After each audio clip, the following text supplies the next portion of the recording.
ওসমানী, আবু বকর, বিশ্বজিৎ কিংবা আবরার ফাহাদকে যেন শহীদ হতে না হয়। শহীদ শরীফ ওসমান হাদিসহ সকল নাগরিকরা যেন ন্যায় বিচার পান। গুম, খুন ও আয়নাগরের মতো মানবাধিকার লঙ্ঘনের অবসান ঘটে। এই গণভোটে বিজয় হওয়ার মাধ্যমে জুলাই সনদ কার্যকর হবে। রাষ্ট্র ক্ষমতায় ভারসাম্য প্রতিষ্ঠিত হবে। এক ব্যক্তি দুইবারের বেশি প্রধানমন্ত্রী হতে পারবে না। সাংবিধানিক প্রতিষ্ঠানসমূহ স্বাধীন ও শক্তিশালী হবে। চাকরিতে নিয়োগ স্বচ্ছতা নিশ্চিত হবে। সংবিধানের গুরুত্বপূর্ণ পরিবর্তনে জনগণের অংশগ্রহণ নিশ্চিত হবে। সমাজের সর্বস্তরের নারীদের প্রতিনিধিত্ব নিশ্চিত হবে। সকল ধর্ম, বর্ণ ও মতাদর্শের মানুষের ন্যায্য অধিকার সুরক্ষিত হবে। ইন্টারনেট মৌলিক অধিকারে অন্তর্ভুক্ত হবে, যেন ভবিষ্যতে ইন্টারনেট বন্ধ করে খুনি হাসিনার মতো কেউ গণহত্যা চালাতে না পারে। অর্থাৎ ভবিষ্যৎ বাংলাদেশ কোন পথে পরিচালিত হবে তার খতিয়ান ও রূপরেখা নির্ধারিত হবে এই গণভোটের মাধ্যমে।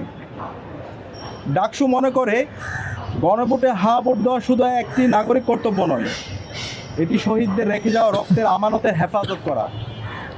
বিশেষ করে জনসাধারণ, তরুণ সমাজ ও শিক্ষার্থীদের ঐক্যবদ্ধ অংশগ্রহণ ছাড়া এই দেশকে ফ্যাসিবাদী কাঠামো থেকে মুক্ত করা সম্ভব নয়। এই গণভোটের মাধ্যমেই ফ্যাসিবাদী কাঠামোর চূড়ান্ত অবসান ঘটবে। একটি নতুন গণতান্ত্রিক রাজনৈতিক সংস্কৃতির স্থায়ী রূপ লাভ করবে, যেখানে কেউ খুনি হাসিনার মতো ফ্যাসিস্ট হয়ে উঠতে পারবে না।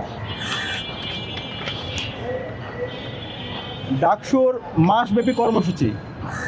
গণভোটে এর পক্ষে দেশব্যাপী জনমত গঠন ও সচেতনতা বৃদ্ধির লক্ষ্যে ডাকসু যে মাসব্যাপী কর্মসূচি গ্রহণ করেছে তার সংক্ষিপ্ত সার নিম্নে তুলে ধরা হলো। আমরা মোট 15টি কর্মসূচি নির্ধারণ করেছি। পুরো মাস জুড়ে যে কর্মসূচিগুলো চলতে থাকবে। মার্চ, ছাত্র জনতাকে সাথে নিয়ে দেশ জুড়ে গণভোটের পক্ষে সরাসরি জনসংযোগ কার্যক্রম পরিচালিত হবে। 2, অনলাইন ক্যাম্পেইন। সামাজিক যোগাযোগ মাধ্যমে পোস্টার, ভিডিও, রিলস ও লেখালেখির মাধ্যমে ছাত্র জনতার কাছে গণভোটে এর গুরুত্ব তুলে ধরা হবে। 3, প্রদর্শনী বিতর্ক। যুক্তিতর্কের মাধ্যমে গণভোটে এর প্রয়োজনীয়তা উপস্থাপন। 4, সেমিনার আয়োজন। রাষ্ট্রীয় সংস্কারে এর গুরুত্ব, রাজনৈতিক দলগুলোর ইশতেহার পর্যালোচনা, তারুণ্যের মুখোমুখি, রাষ্ট্রচিন্তা নিয়ে তারুণ্যের প্রত্যাশা ও ভাবনা শীর্ষক আলোচনা আয়োজন করা হবে।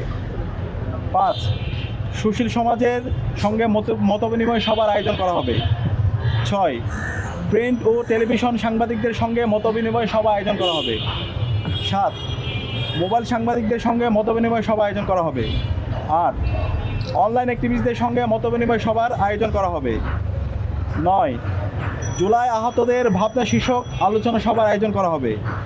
10, গণভোটে এর সমর্থনে ও যৌক্তিকতা তুলে ধরতে গান, কবিতা ও ডকুমেন্টারি প্রকাশ করা হবে।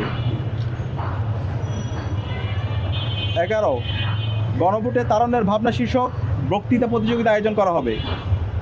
12, জনসচেতনতামূলক পথনাটক ও মাইম প্রদর্শনীর আয়োজন করা হবে।